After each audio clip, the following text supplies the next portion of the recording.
morning, this is lecture 28. We are continuing with module 5, matrix analysis of beams and grids.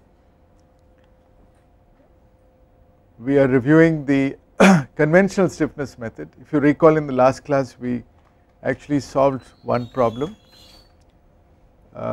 This is covered in the chapter on beams and grids in the book on advanced structural analysis. So we are doing the conventional stiffness method. We will now do a second example, a little more difficult example. It's a continuous beam and we will look at all complications possible. You have all kinds of loads plus you have support settlements. So if you can do this problem, you can do any problem related to a beam, and as usual the requirement is you must draw the shear force and bending moment diagrams.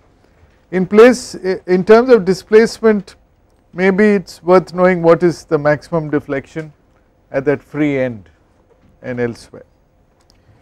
Okay, so how many global coordinates do you think this structure has? We are not going to take any shortcuts here. The shortcuts of removing the overhang and all that we do in the reduced stiffness method. In the conventional stiffness method, we do it the way softwares do it, okay, the full method. So how many active degrees of freedom are there? Active? 5. And restraint? 5, right. So if we look at the global coordinates, you have 5 active degrees of freedom, 4 rotational and 1 translational. The free end E can deflect as well as rotate, and in the numbering system our preference will always be translation first and then rotation. So are you comfortable with this numbering? 1, 2, 3, 4, 5. These are our global coordinates which are active. We have also 5 restrained coordinates, 6, 7, 8, 9, 10. Is that okay? With that we have covered all the coordinates. The size of our stiffness matrix will be 10 by 10, KAA will be 5 by 5, and that is the one you need to invert.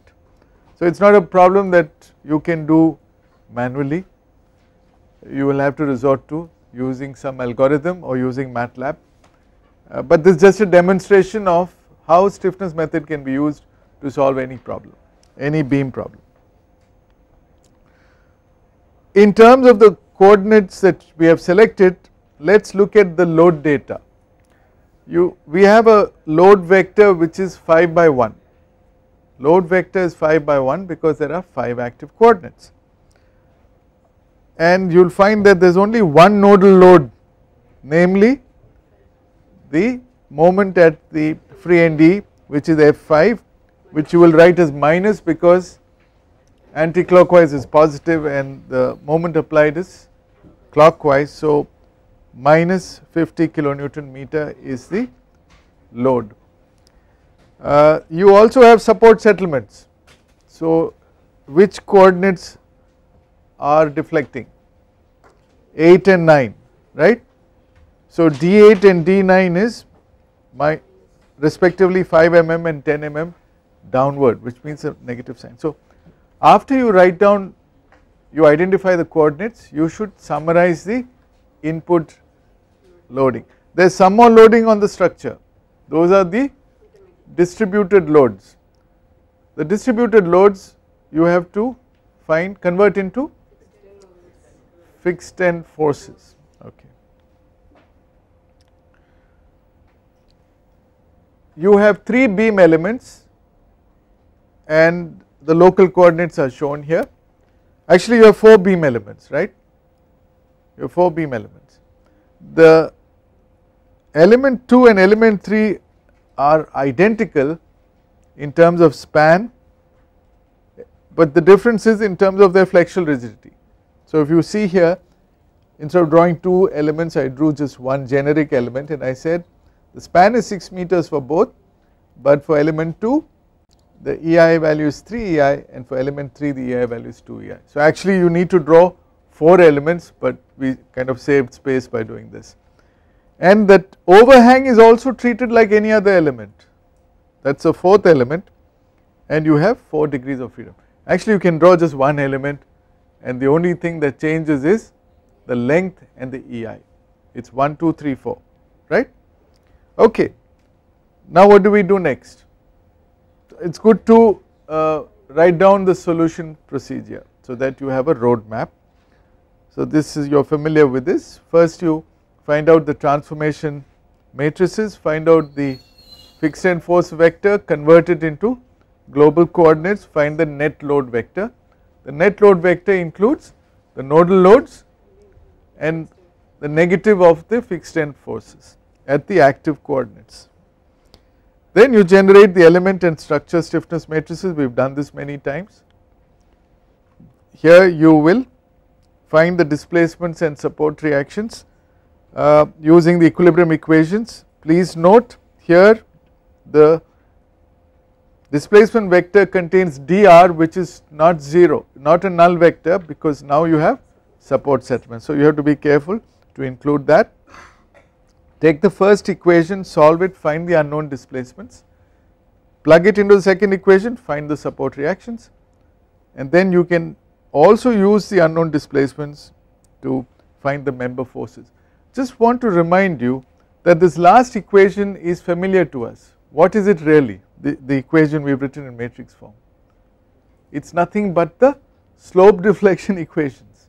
Remember the good old MAB is equal to MFAB plus 4EI by L theta A plus 2EI by L theta B minus 6EI by L into phi AB is actually nothing but F2 star. If you expand this, it is nothing but F2 star, you got it. Similarly F4 star is the other slope deflection equation, and F1 star and F3 star are what you get, you can work out using equilibrium expressions for your shear forces at the two ends. Is it clear? So these are nothing but slope deflection equations, okay. Now please write down the transformation matrices for the 4 elements.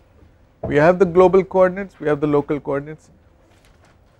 It is easy because every transformation matrix is a identity matrix, so there is nothing much to write, only thing you have to label the linking coordinates. So tell me, for the first element 1, 2, 3, 4 in local coordinates matches with 6, 7, 8, 1, that is it. So it is very easy. This is the first element. For the second element 8, 1, 9, 2. For the third element 9, 2, 10, 3, and for the fourth element 10, 3, 4, 5, that is it. Very easy, got it? And so beams are very easy, identity matrices, but it is nice when you solve a problem in your assignment or in the exam, go through these steps systematically. When you program it, you do not have to write anything, the algorithm will do everything in a jiffy, and all the matrices are 4 by 4, all are identity matrices. It is only the linking coordinates that changes. So you have to save the linking coordinates only for each element, link the state government to the central government, link the local coordinates 1 star, 2 star, 3 star, 4 star to the corresponding global coordinates, okay. Then find the fixed end forces. UdL in the first element, WL L squared by 12 are your fixed end moments. Your vertical reactions will be total load, which is in this case 30 into 8 divided by 2. So these are easy to work out, but you should use the right notations. You have 120 kilonewton, 120 kilonewton acting upward. The left one corresponds to F1 1 star F, the next one corresponds to F1 3 star F. This 1 refers to the element 1, this 1 star refers to the first coordinate, 3 star refers to the third coordinate, and your two fixed end moments will be given by WL squared by 12. On the left side I have correctly shown it as anti-clockwise, which means it will turn out to be positive. So F2 star F is plus 160 kilonewton meter. On this side it is actually clockwise, so it is minus. So this is the only thing you have to be careful about. You are now switching sides. Okay, you were living in a city where you were trained to moving on the left side of the road in India. Now we switch to another country or another city where the traffic rules are different. You should, the right side of the road is where you travel. Is it clear? So that is the only change for moments that you have to be careful about, but it is not a difficult change once you get used to it. Similarly, you can do for the second element. The second element you have two loads. One is a concentrated load in the middle, which is easy to work out. The second one is a little tricky. It is a UDL on half the span. You may not remember the formula. By the way, you are not expected to mug up all the formulas. So open any handbook like the book that you have been referred to, pick up the table and you will find the two numbers are 5 by 192 and 11 by 192. Okay. On this side this moment is 5 by 192 Q naught L square, on this side it is 11 by 192. Okay. So do not worry, in an examination you will get only simple loading cases, concentrated load or UDL. Is it clear? Okay. And here you have to be careful. You have to first calculate the two fixed end moments as shown here. After you calculate the fixed end moments, you should calculate these reactions, because the reactions are not only an outcome of these directly applied loads, in the sense these shears come not only from direct shears, but they also come from moment shears. That means the difference in these two moments will add on to this moment is more than this. So you have a difference in moment 116.25 minus 93.75 acting clockwise, which means that difference divided by 6 meter will add on to your shear here and subtract the shear here. Is it clear? So you have to do these two calculations carefully. Let us go through it carefully. F1 star F is given by 100 divided by 2 plus, calculate this load. This load is 20 into 3, 60, and the centroid of that pressure will act here, and 1/4 of it will come here. So 20 into 3 divided by 4, and the difference in the moment divided by 6 will well, whichever way you want to write, it will actually be negatives, the whole thing will be negative, and you work this out. To work out this load, you just add up all the loads and subtract this value 98.75. It is worth doing a cross check, because if you make an error here, even if your stiffness matrices and transformation matrices are all perfect, your answers will be wrong. Okay, so be careful in this step, especially when you have complicated loading. Is it clear? Okay, so you have got the second one. The third one, similarly you can work out. Okay, you have an eccentric load, you know the formulas. Is it clear? So you should be able to generate the fixed end forces for all the elements. The fourth element, if you remember, the overhang did not have any intermediate load.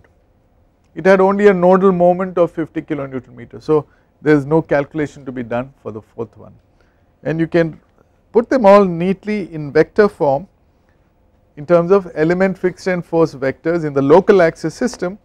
F1 star F, F2 star F, F3 star F, F4 star F, which in this case is a null vector. Please note there are 4 items here, 4 components in these vectors. The first one is a force, the third one is a force, the second and the fourth ones are moments. So the units should be correctly entered. Is it clear? Had all the units been the same, you could have put it outside, but since the units are different, you have to put the units inside. Clear? What do we do next? You have got these fixed end forces. You have got them in the local axis system. So now you have to link it to the global axis system. How do you do that? Pre-multiply all these vectors with Ti transpose, and Ti is identity. Ti transpose also identity. So you will get back these vectors, but along with them you get an additional linking coordinate system. So that is what you get. You just copy down those vectors and add on those linking coordinates which we discussed in the beginning. Is it clear?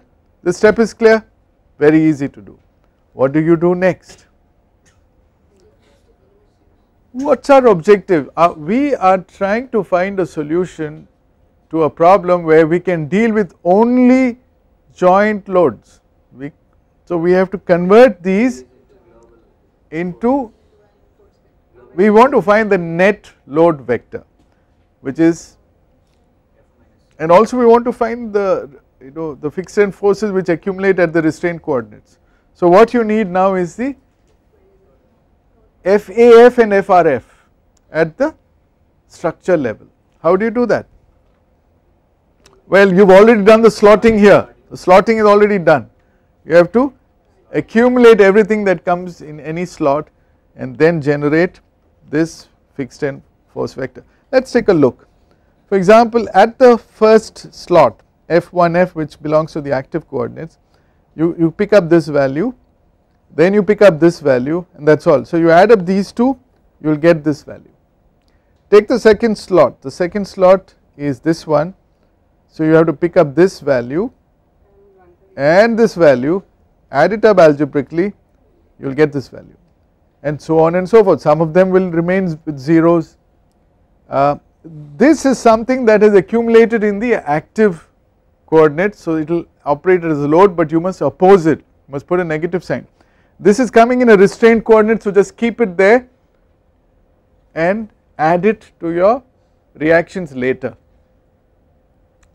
Is it clear? But you need both of these, store it, and now we are ready to generate the equivalent net load vector Fa minus FFA. If you remember, there was only one direct nodal load, minus 50 kilonewton meter acting at F5. This is what you picked up from the previous calculation. This is your net load vector. If you want to draw it, it is worth drawing it so you get a picture of what is going on. This is what is happening. Now how do you relate this to the original problem? What is guaranteed if you really got the net load vector? Now you have only F1, F2, F3, F4, F5, you've converted all your loads to joint loads. What's the great advantage of this? The great advantage is you can now do a matrix solution to this problem, but how do you know this is equivalent to the original problem? What is the equivalence? The equivalence is that if you analyze this and find the unknown displacements d1, d2, d3, d4, d5, they will be exactly equal to the d1, d2, d3, d4, d5 you got in the original problem with all those and support settlements. Okay. How so? Support settlement will bring in later. Okay. How so? Because we are doing superposition, we are taking a primary structure, putting the distributed loads, and we are adding this loading to that structure. So in the primary structure there are no displacements, d1, d2, d3, d4, d5 are 0. So that is why this must be giving you the final displacement. Is it clear? But you are right, we also have to add the indirect loads, which we will in the formulation. Okay, so next step is to generate the stiffness matrices.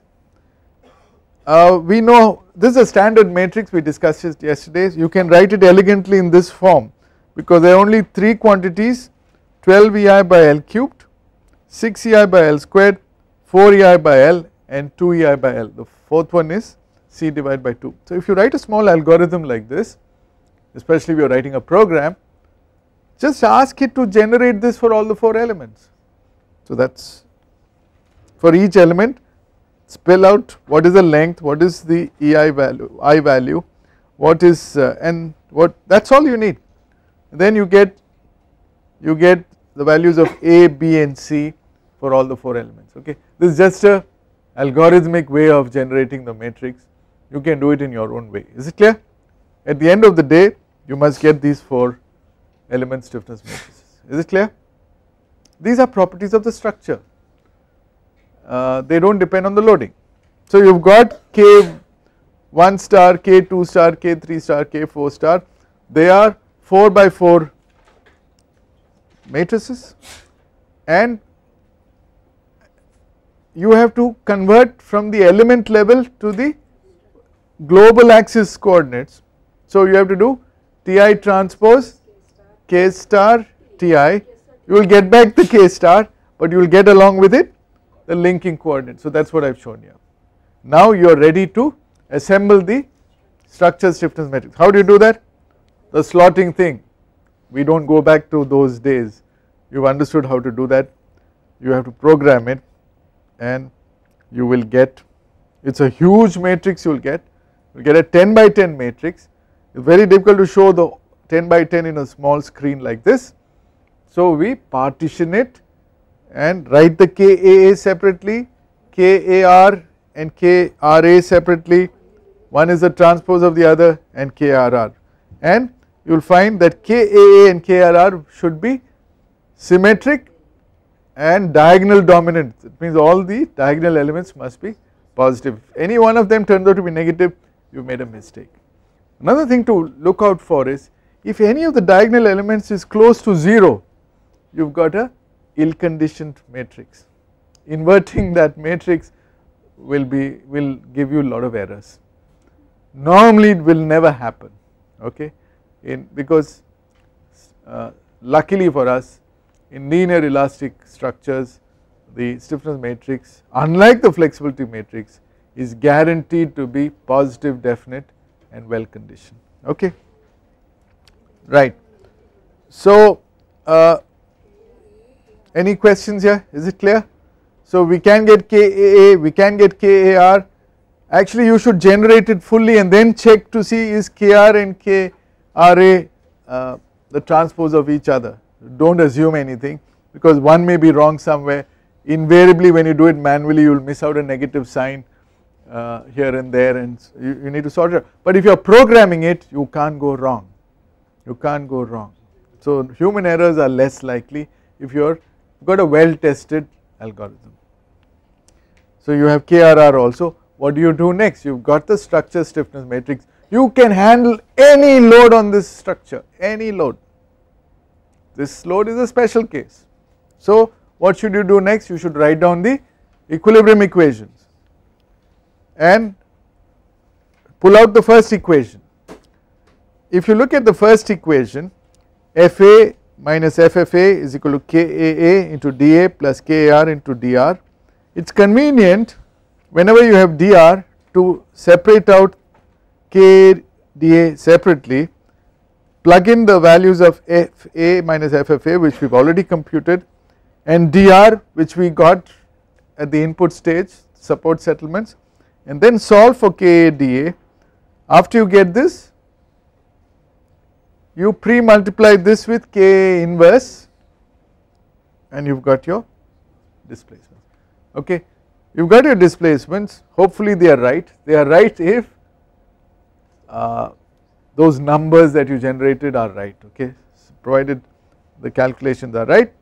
And please note, it is important to write down the units. If you remember, the active degrees of freedom all were rotations except one, the last one, not the last one, the fourth one. So that turns out to be 4.8 millimeters. You can actually draw a sketch and check out, this is the at the free end it is 4.78, and next you are ready to, because the rotations you can't make out in a drawing, they just tell you whether the rotation is clockwise or anti-clockwise. Those numbers do not have as much meaning as deflections have, clear? Okay, now what is the next step? You got the active displacement, next step support reactions. Take the second equilibrium equation, this is where your fixed end force vector comes in. Remember FFR which you calculated and stored, and you have KRA dA and you have KRR dr, multiply them out, you have these end moments. Yes, any doubt, any doubt? First equation, you want me to go back? Right, yeah, Okay, don't get too mathematical. If you want, you can write dA and put K inverse there and do it in one step. If I am doing it stepwise, this is convenient. You understand?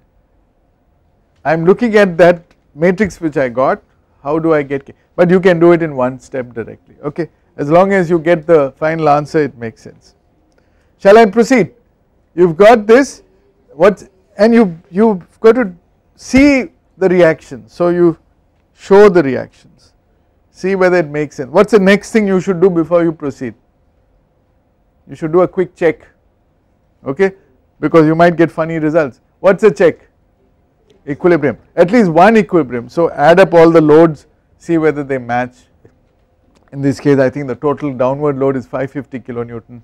You will find that the reaction also match. Okay. Now you can find these are the slope deflection equation that I talked about. Invoke those equations, you will get the element end force vectors. So you have to do this for each of these elements and find you get the answers for the first element, second element, third element, fourth element. Interpret the results, draw your shear force diagram, draw your bending moment diagram. You have got everything. Is it clear? Just a demonstration of a slightly difficult problem with 5 active degrees of freedom. Okay. Now so we've almost covered everything, but there's a few more tricky issues to cover. I want to deal with a problem normally we avoid in structural analysis. How do you handle internal hinges? Remember we did this problem yesterday. Now I have inserted an internal hinge at B. Okay, slope deflection equations, you will find it difficult, right? Moment distribution, find it difficult. Matrix method, let's see how to handle it. Any suggestions? Okay, first question, do you understand what happens if you apply a concentrated moment at B of 30 kilonewton meter? If there was no hinge, you could apply that 30 kilonewton meter exactly at B. If there is a hinge, you can't do it because the hinge does not allow any moment transfer. So it has to be applied either to the left of B, infinitesimally to the left, or to the right of the B, and you have to ask the site engineer or the examiner, please state your problem more correctly. Where is this 30 kilonewton meter being applied? Is it to the left or right? Then only I can give you a solution, because that is the right question to ask. You cannot exactly apply it at B because of that hinge. So here if you notice I put it slightly to the left. So that 30 kilonewton meter is not a nodal moment, it is now a member end moment applied at AB.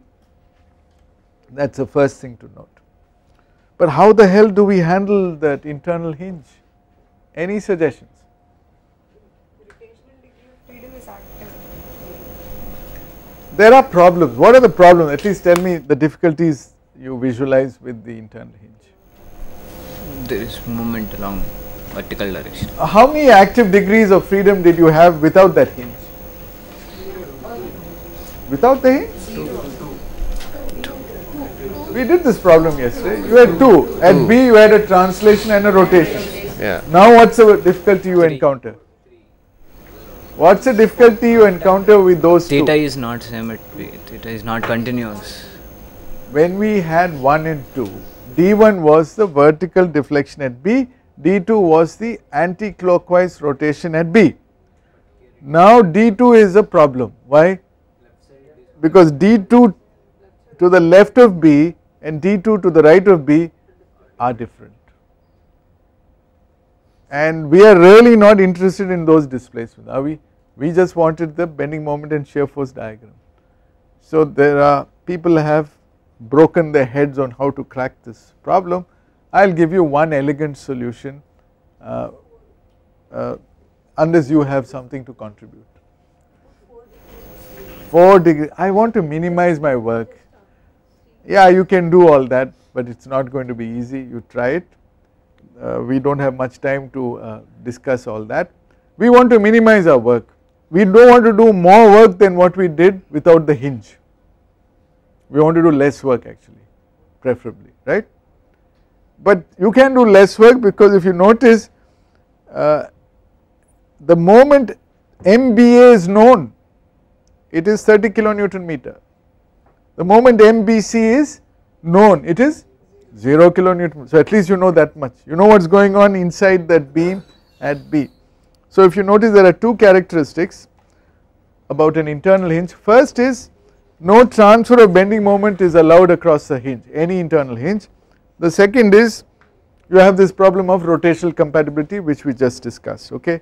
The two rotations on either side of that hinge will not be equal to each other, agreed?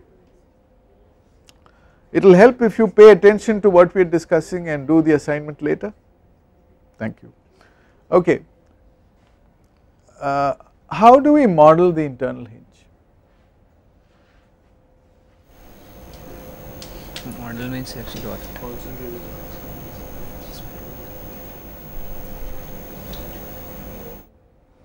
Well, since it took some significant research to get the solution, you can't just give it in a jiffy. Let me tell you one way of handling it. You can, that's, what element will you put? Some beam element which can deform in this direction, like which can allow with zero flexible Right, right. This is not the time to think aloud because it takes a lot of effort to get a pakka solution. So here is this, introduce a moment release at the beam end and modify your element stiffness and fixed end forces, which is what we did in the reduced element stiffness method. Remember, whenever there was a hinge we took advantage of it, but we never took advantage of an internal hinge. We will do it there also. So first modify your stiffnesses to account for the known fact that you got a moment release at the hinge. You have a moment release, the moment cannot get transferred beyond that point. The second thing you need to do is to introduce a clamp at the hinge whereby you convert D2 from an active degree of freedom to a restrained degree of freedom. You clamp it, otherwise you will get into difficulties. We will explain this one by one, okay. So let us take the first one.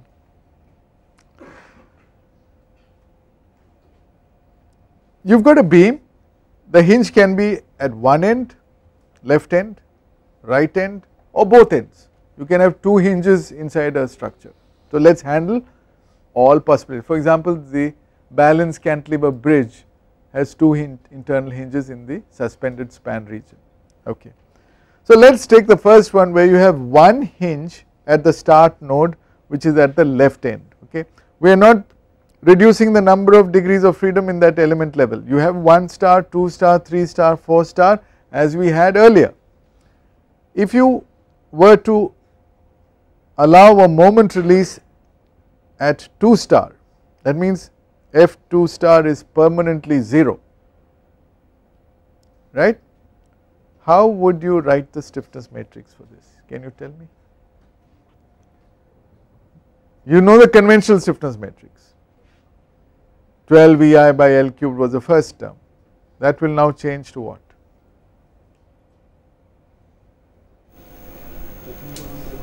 It is like you have got a hinge support at 2 star, you have got a hinge support, permanent hinge support, yes, 3i, very good. So I will show you this and then we will discuss this. First thing to note is in that matrix the second row and second column will be 0, just like remember when we did for the truss element, we said the shear force is always 0, so the second and fourth rows were zeros. So first thing you do is no matter what happens F2 star will be always 0, is it clear? So these two, second row and second column will be 0.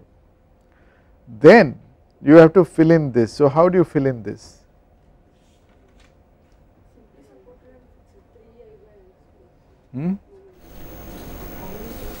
So let us take a look at that.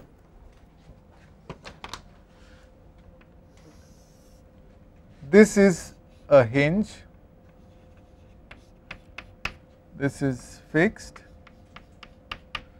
and we want to apply d I1 star equal to 1. Okay. So what would be the deflected shape? If I let this go up by 1, this must come back here, what will be the deflected shape? It will be like this, like a cantilever. And the force I need to apply here to lift it up will be how much? This is what I call K in the ith element 1 star 1 star. What I get here is always permanently, this is K I 2 star 1 star, this will always be 0 because of that hinge, and the reaction that I get here is K I 3 star 1 star, and the moment that I get here is K I 4 star 1 star, right. By now I hope you know the physical meanings of this. Now if this is like a cantilever whose length is Li, flexural rigidity is Ei. So if this deflection is unity, what do you think this force is?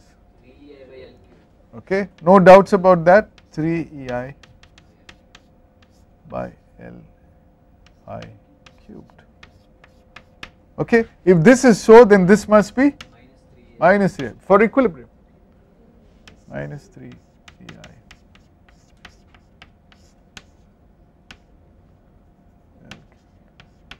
And what will this be? This is a cantilever with, you know, what's the moment you get? Is it plus or minus? Plus. It will be plus. Plus? Ei by L square. So a little thinking and you can generate it. Clear? Does it match with what we've got on the screen? So likewise, can you generate all the others? It's not difficult. Okay. So this is easy to do once you've understood it. We will be doing this in the reduced element stiffness method anyway, so we are borrowing an idea from there. What happens if you have a hinge at the end node like that? Now which row and which column will turn out to be 0? The fourth row and fourth column will be 0, and you are basically playing around with these numbers. Okay, you will get something like that. Clear? What happens if both ends are hinged, have internal hinges? So you will get something like that. Okay, have you understood? Better get this clear. The stiffness matrices you must be thorough about in generating using a physical approach. This was a physical approach, you know, we had no difficulty generating it. We are ready, we have modified the stiffnesses to handle moment release, and we know which to use where. Left end we know which one to use, right end, both ends we can handle that. But this alone is not enough, you will also have to modify the fixed end force vectors, and that is interesting.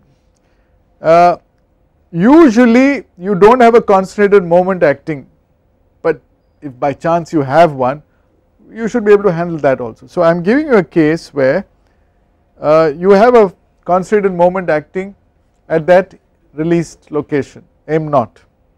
The question is how to find out these remaining fixed end forces. One of them you know, it is either 0 or a given moment which is applied externally. How to generate expression for the other three? So you remember we have discussed this earlier. If you know what is happening in a fixed beam, you know what to do for a propped cantilever. You have to do just that. So it is not really difficult. So the answer is find out what is happening for a fixed beam. You have tables which will give you the fixed end forces in a prismatic fixed beam subject to any arbitrary loading. Then to this you have to add, you have to do something so that the moment at B is not 0, is m0, then only you will get back the original picture. So you will get something like that, right. So you allow it to rotate and then you will get some reactions at the other end. What will be those reactions? Well, there will be a carryover moment, remember, we have done this before. Let me explain once more. Here you have to reverse this moment, then only you will get 0 from the loading, but if you, in case you have a constant moment here, you better apply that as well, right. If you apply this here, half of it will get transferred here, so half of it gets transferred here, and the shears can be easily calculated by the sum of those two moments divided by the span. So that is all you have to do, and when you add up these two quantities you will get those expressions. I am suggesting do not do any such formulas, just look at the beam and figure out what those modified fixed end forces are. We will demonstrate with an example, but have you got the hang of it? That is all. If you do these two tricks you can handle the moment release, but now we need to worry about why do we need that imaginary clamp. By reducing the rotational stiffness components in the two beam elements adjoining the internal hinge location to the left and to the right, the resultant rotational stiffness of the structure corresponding to this rotational degree of freedom, let us say some global coordinate q, in this example it is coordinate number 2, is reduced to 0, agreed, because you have 0 rows and 0 columns there. When you do the slotting and you make the structure stiffness matrix, K22, the diagonal element, will have a value equal to 0. That is not good. Why is it not good? It belongs to KAA. KAA becomes singular, you can't invert it, you can't find a solution. So what do you do? So that is a problem, okay. You have a diagonal element in your structure stiffness matrix because of the moment release which has 0. So what do you do? This is where someone got this brilliant idea, you shift it away from the active degrees of freedom, put it in the reactive coordinates, okay, put it in the reactive coordinates, you just shift it so that you do not have to invert, it does not come in the matrix component that you need to invert. So that is a trick you do, and that is called an imaginary clamp. You imagine there is a support, not only you get an internal hinge, you get a clamp along with it, so that it is a restrained coordinate, okay. So we can get around this difficulty by visualizing an imaginary clamp at the internal hinge location arresting the rotation, that is setting dq equal to 0. Although this is not physically a correct representation because rotations are possible and you have two different rotations at that hinge, it serves our limited purpose of getting a correct solution by the stiffness method. In general this will result in a 0 support reaction at the restrained coordinate, but if you have an end moment you will get that value. So we will demonstrate this with one problem. Let us look at this problem quickly, okay. We have done this problem earlier, now we just have an internal hinge there, the procedure is similar. So remember we did this earlier, I have just reproduced what we did earlier, only change we now need to make is the coordinate 2 has to be restrained, so put a slash on that. So you have only one active degree of freedom, and the input data is you do not have any direct loads, because that 30 kilonewton meter is not going to the global coordinate, it is going to the member end, and there is no support settlement. Is it clear? So your input data is this. So far it is clear. Next, find the fixed end forces, but now you give the release. We did the same problem, but at B we fixed it. Can you find fixed end forces for this? Yeah, that is easy to do, we have done this before, propped cantilever.